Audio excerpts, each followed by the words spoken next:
Hello, ghouls and goblins and non-gendered entities from beyond the stars. Welcome to Hidden Horrors with Devon Harding. This is a show where I'm not just going to tell you about history, I'm not just going to recap spooky horror movies, I'm going to take you beyond that to kind of just explore all the nooks and crannies therein, and maybe answer something else along the way. Why do we love horror? Why do we love weird things? When horrible things happen to people, when there's monsters, when there's things that are unexplained, why do we find so much beauty in the weird? I think there's a good lesson in that. I want to talk to you about horror. It is a genre that captures our fears, what makes us tick at any given moment. It's sprawling, it connects wildly different topics. You can do anything because horror has spread its tendrils out and invaded every aspect of modern culture, of modern storytelling. And not only that, it just reveals a lot about who we are and what we think. Today, I start you off talking about something that I've been wanting to talk about for ages. When I was a wee boy, at Halloween we would watch the Simpsons Treehouse of Horror. The Simpsons as a show redefined comedy for at least a decade, and it's still affecting how we think of, or what we think are the baseline kind of comic beats.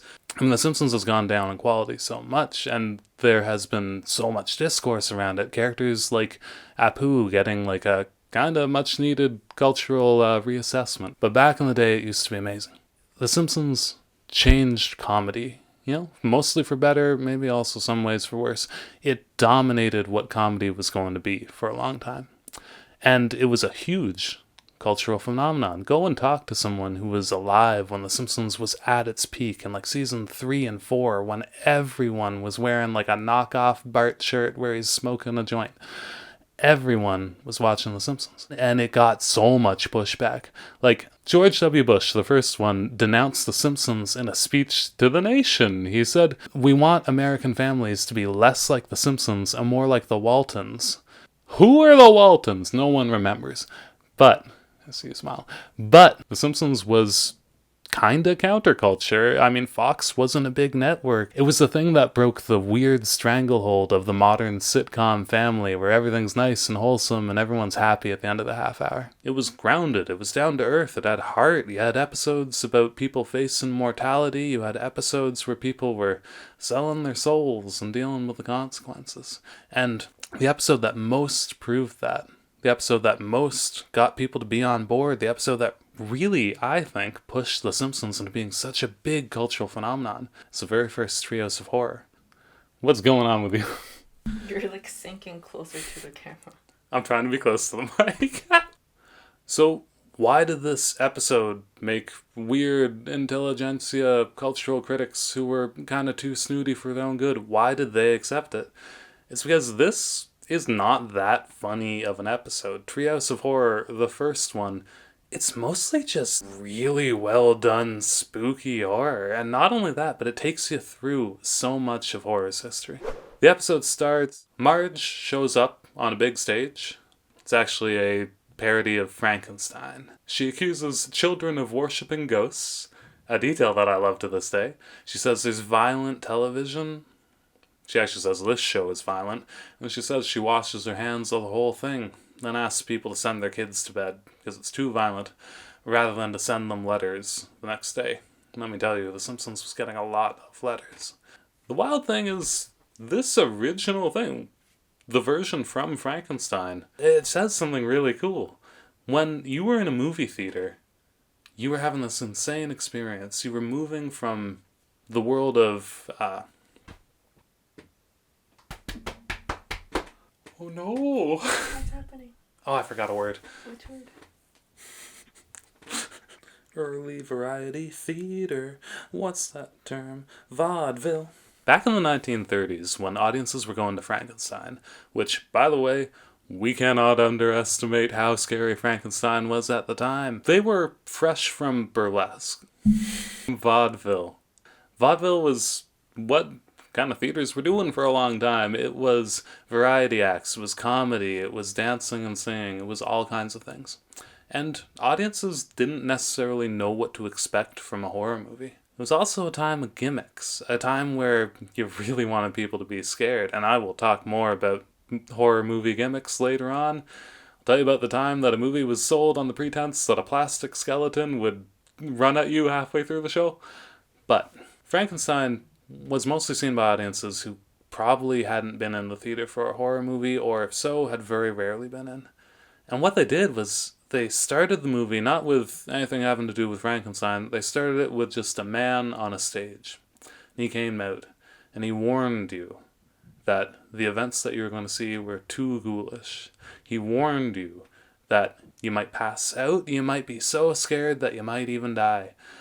And he told you all of this before you started watching this movie. He got people on the edge of their seat. And when I was a little kid watching The Simpsons, I didn't know this had anything to do with Frankenstein. When Marge says, "This is too scary for young kids," oh, it freaked little boy Devon out, but also, man, it made me want to watch. And then we get, actually, the only treehouse of horror that has anything to do with the treehouse. We get Homer eavesdropping on his kids, Bart and Lisa, as they sit up in a treehouse. They count their candy after Halloween. They sit by a glowing pumpkin. It's that magical golden hour right after trick-or-treating. It was my favorite time when you could pretend to be something else, when you could run around feeling completely free of anything bagging you down. And you had this beautiful twilight hour after trick-or-treating, where you're just counting your candy, making some trades, and watching spooky TV. And then they just start telling a few stories. First, a story about an old haunted house. Then, a story about aliens. And finally, just an old poem. There's some segments in between. Bart pretends that he's got a severed finger in a prank that I distinctly remember people pulling. He pretends to be strangled by an off-screen hand in a prank that I will do for the Patreon one day. We get all these classic Halloween childhood moments. It really puts you in the mood. But those three stories that they tell, they are revealing.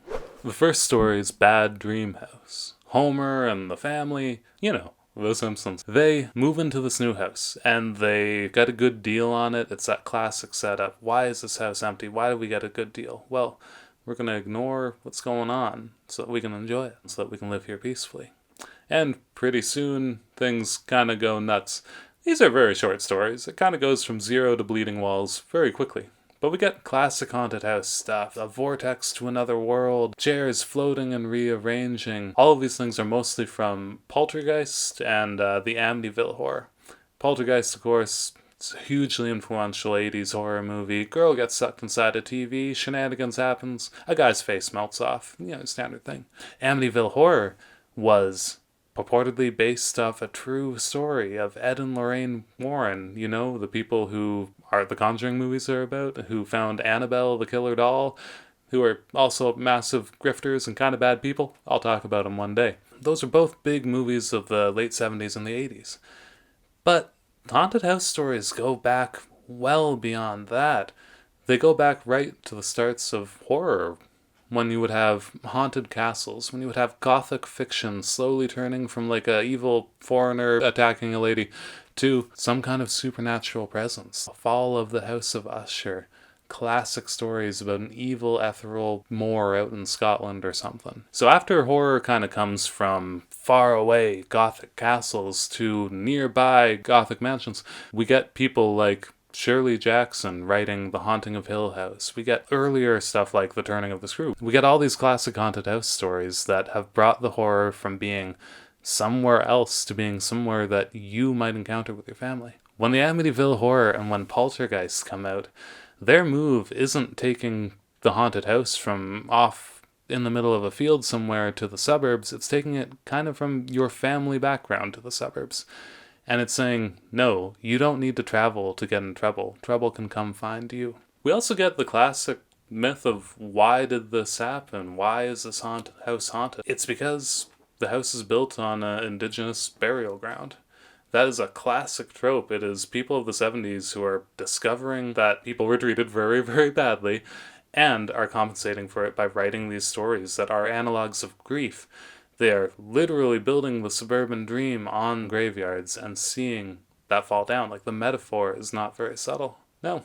The Simpsons, we get all kinds of great little references. We get some beautiful moments. I really love that the house wants them to get out so badly that when they decide to leave, it gets them their coats. I love that Homer calls up the man who sold him the house, says, "You didn't tell me it was haunted," and we realize slowly that the man has told him several times. Maggie's head spins around like in The Exorcist, and young Devon's mind explodes. In the end, the Simpsons don't leave the house. They decide to sleep on it. Spending the night in the haunted house, not a great idea.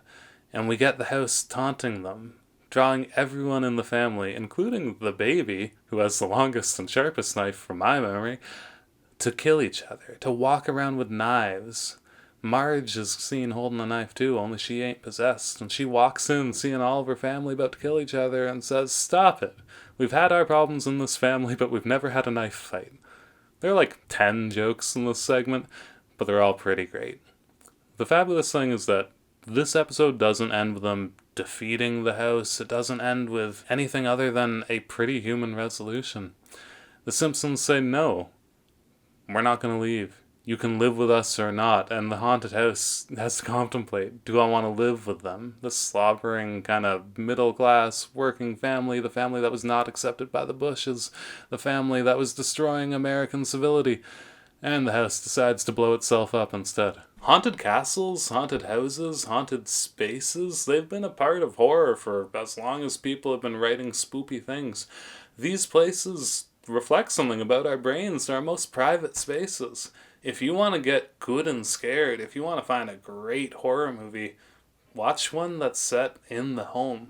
Next, we get a really wonderful tribute to the Twilight Zone. Hungry Are the Damned. Simpsons are doing some barbecuing, and it does not go great. The Simpsons are abducted by aliens. Kang, Kodos, Serac the Preparer, who, boy howdy, I wish he was in more episodes. But they're abducted, and these aliens, they keep making references to how superior they are. They keep trying to fatten the Simpsons up, getting them to eat more and more and more. They make them individual meals. They're showing off their crazy technology. In one of my favorite jokes, the aliens say we have an interplanetary communicator capable of telecommunications that your civilization has never dreamed of. Bart asks, "Does it have HBO?" The aliens say, "No, that would cost extra." Slowly, they realize that these aliens are trying to fatten them up. It all comes together when Lisa finds a book, How to Cook Humans. Then the aliens go, "No, there's some space dust." And they blow it off and it says, "How to cook 4 humans." And then there's more dust. "How to cook 40 humans." More dust. "How to cook 40 humans."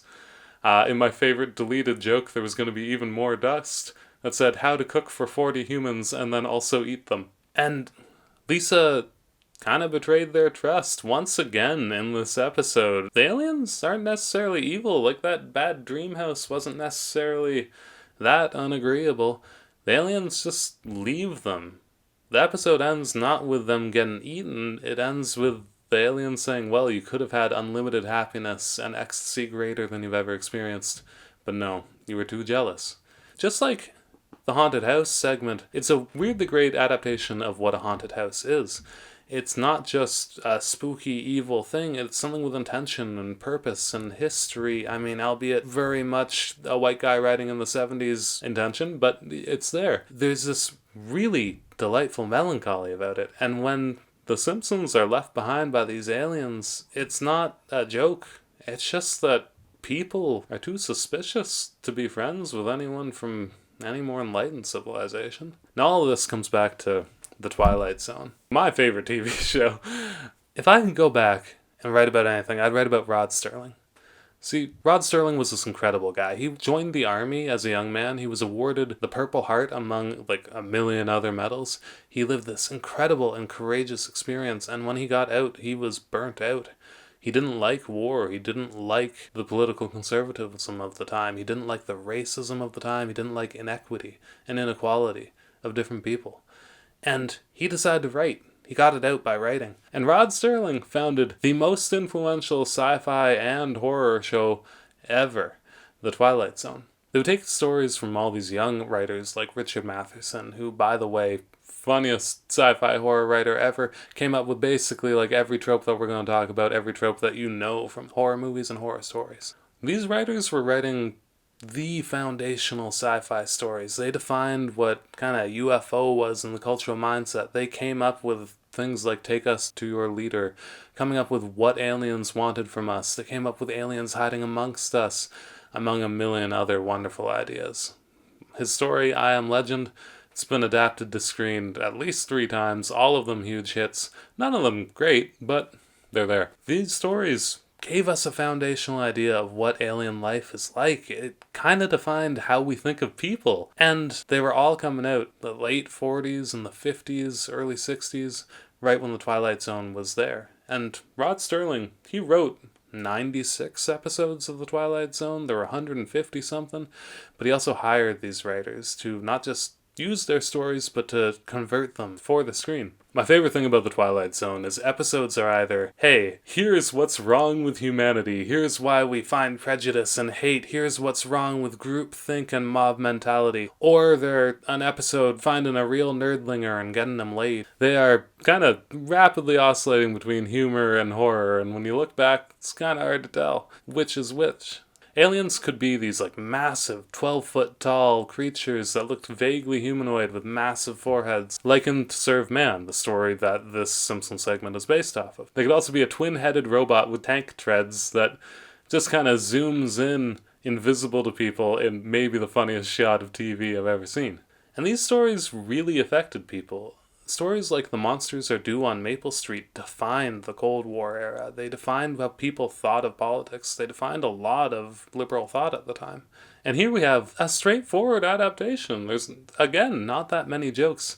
It's just this beautiful tribute to a show and a period of writing that defined how we think of ourselves, how we think of our place in the universe, how we think of what aliens look like. Also kind of gave us all our weird images of weird little Martian boys and cone-headed robots. After that, we got a final story. We started with 80s haunted house stories and peppered in a lot of references to haunted houses of the 50s and before. Then we go back right to the Cold War. We go back right to early television. We go back to some of the most original and groundbreaking writing and TV that's ever been done. That basically defined sci-fi in the public mind and gave us the most iconic horror stories that we've ever seen. And then we're taken right back to Edgar Allan Poe. Edgar Allan Poe was hugely influential. He is one of the big Gothic writers. He's one of the big people who defines horror as separate from kind of Gothic romance and just Gothic general stories. He also, weirdly, is the father of detective fiction, just as a side thing. Yeah. Oh, and also he married his cousin, so, he's got that going for him. But Edgar Allan Poe, I mostly know him from stories like The Fall of the House of Usher, and here we have The Raven. The first thing that I ever saw on TV that scared the crap out of me in weird, subtle ways, and it was a poem. The Simpsons didn't make a lot of jokes. They didn't rewrite The Raven. They didn't turn it into an action mystery about Edgar Allan Poe solving a murder. They instead just did The Raven, cutting out very little. They just had Homer in the place of the poem.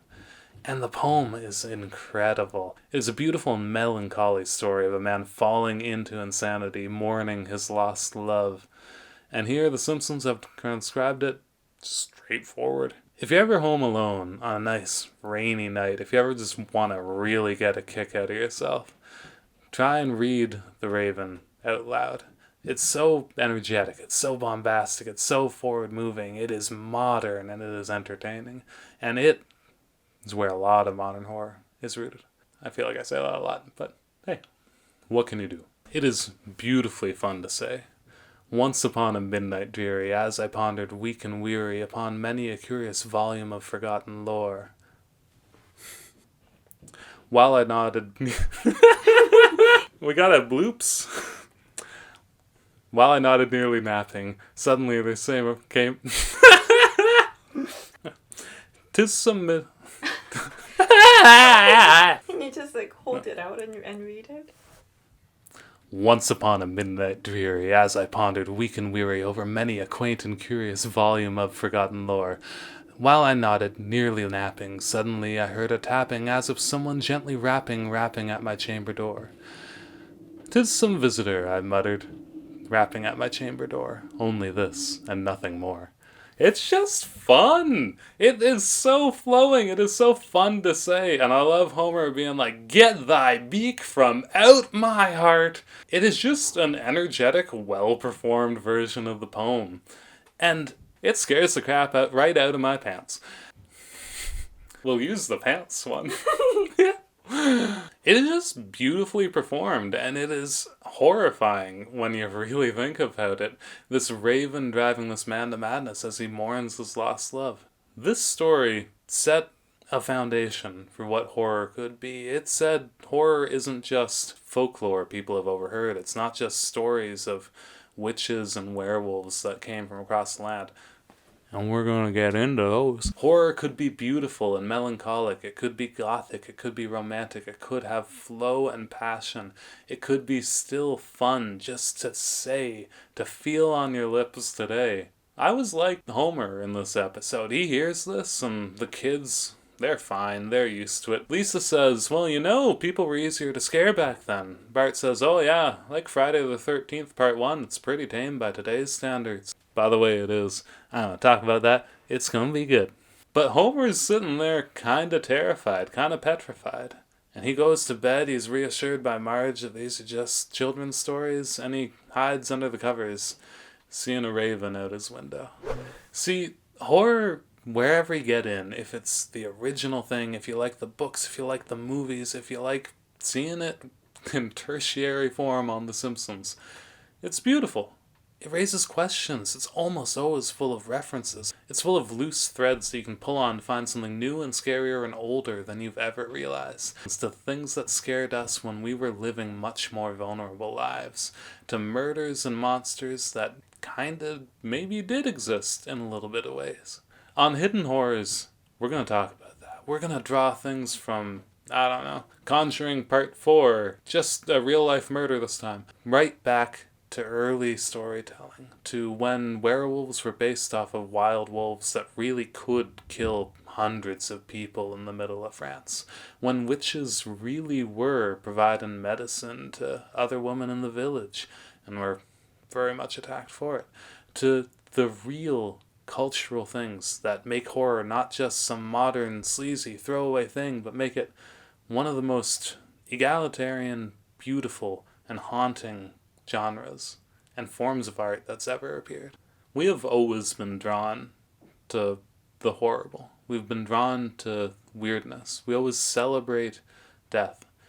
And why do we? I mean, it's not that we're just grotesque and vile. People who make horror, people like modern directors, people like old writers, they had a deep and profound sense of beauty. And it's because when you celebrate death, when you celebrate the weird, you cannot do it without the presence of life. Horror, whether through aesthetic, whether through meaning, whether through relatability, whether through the stark contrast of its absence, always points people back to beauty and wonder and presence in the world. When you got someone holding onto your arm jumping out of a horror movie, when you're walking alone in creaky floors in the middle of the night and your cat scares the shit out of you, when you get spooked or people get spooked, you feel alive. It makes you not have thoughts in your head. It makes you be in your moment, and it makes you feel primally alive. That's why I love horror. That's what we're going to talk about. Ways that horror redirects us to beauty. Because horror points us to the things that remind us how to live a good and graceful life. It reminds us of the people we love, and it reminds us that beauty teaches a lot of lessons. Also a lot of nudity and violence. And now it's time for recommendations. Recommendations. Yeah. We're going to do a lot of fun stuff with this show. I want to do a FAQ. I want to give advice. I want to talk about history. I want to talk a little bit maybe about some of the spooky things in Toronto. H.H. Holmes did some murders here. Nothing more fun than good old Triple H. I also want to tell you about some cool horror experiences that me and my lovely producer/fiance have been doing lately. For example, we just watched The Wailing, a deeply culturally specific horror that is very difficult to watch. So instead of that, watch Villains. It's on Canadian Netflix. A beautifully well-acted and well-written story of a couple of idiots who love each other getting involved with a couple other idiots who love each other. Won't give you any more details, but they're kind of dumb. But good writing has you love dumb characters if they like each other. We also just watched The Wicked and the Damned, a movie that you should not watch if you are dealing with anything related to your grandparents that's negative, and which also made us absolutely poop our pants. Meanwhile, do some nice Halloween events, even though it's probably too late now. We are gonna go see zombie wrestling because I have the best fiance in the world. It's zombies, but they wrestle. If you're watching, thanks. Please give us a like. Please give us a share. Anything that you can do to spread us around will be good. And we're going to be back next week. Are we going to be talking about the Universal Monsters? Are we going to be talking about Eartha Kitt? I really want to talk about Eartha Kitt. We're going to talk about something you've never even heard of before. And I'm going to tell you what it means about horror, what it means about the history of being scared, what it means about the time it came out. Well, that's for next week. Stay safe. Lock your doors. Get cozy. Watch a nice little horror movie. And I will see you later. You think we can make a show out of that? I hope I've been recording all this. Oh, I hope too. Babbity da, boobily dee, ha ha.